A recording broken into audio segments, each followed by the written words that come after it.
opportunity to visit with you today. I look forward to discussing with you one of the most important and interesting topics of today's cattle business.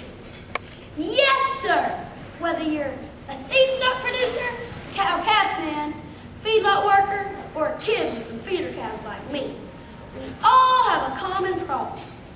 Some have shoveled it, some have scooped it, and some have plowed it. And for sure, we have all stepped in it.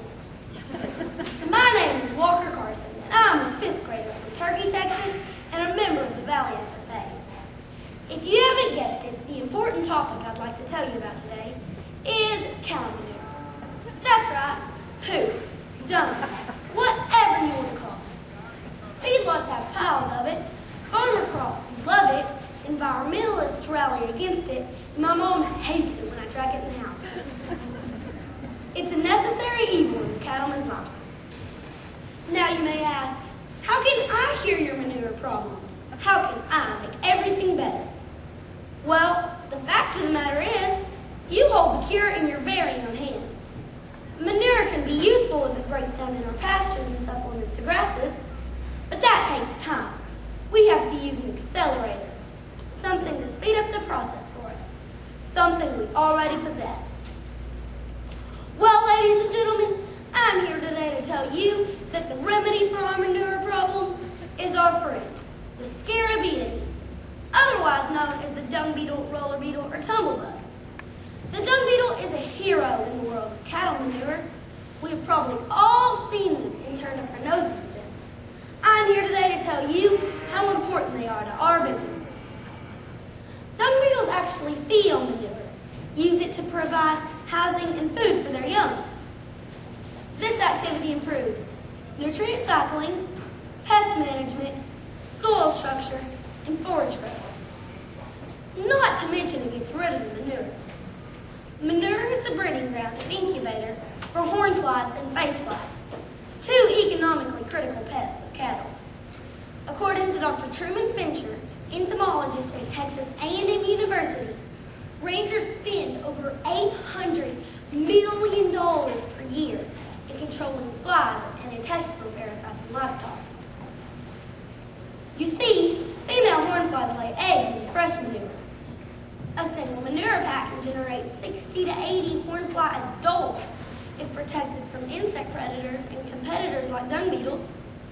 Did you realize that if dung beetles feed, they compete with the fly larvae for food and physically damage the fly's eggs? So dung beetles reduce horn fly populations and bring down manure, promoting decomposition. All in all, they definitely are little manure-eating buddies. But wait, something smells in the world of manure. There is growing evidence to suggest that many of the products we use to protect our livestock from internal and external parasites disrupt the dung beetle concentration in our pastures, thus devastating populations of dung beetles.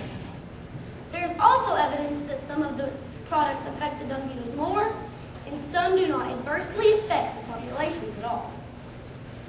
Could we, in fact, be causing our problem to get worse? When the answer for manure decomposition rests right under our noses and in our grasses.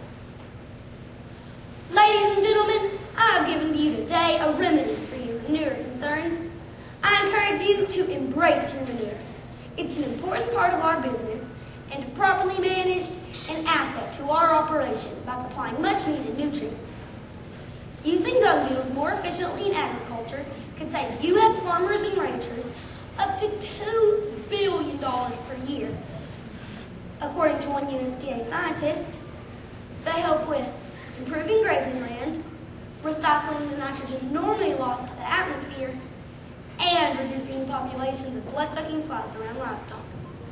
At this time, dung beetles cannot be purchased commercially. If we deplete the population that is already present, we will encounter problems in our future. The key to good manure management is to provide a hospitable environment for the beetles to return and thrive in. Thank you for your time, and I hope this speech doesn't smell as bad as this topic. Are there any questions?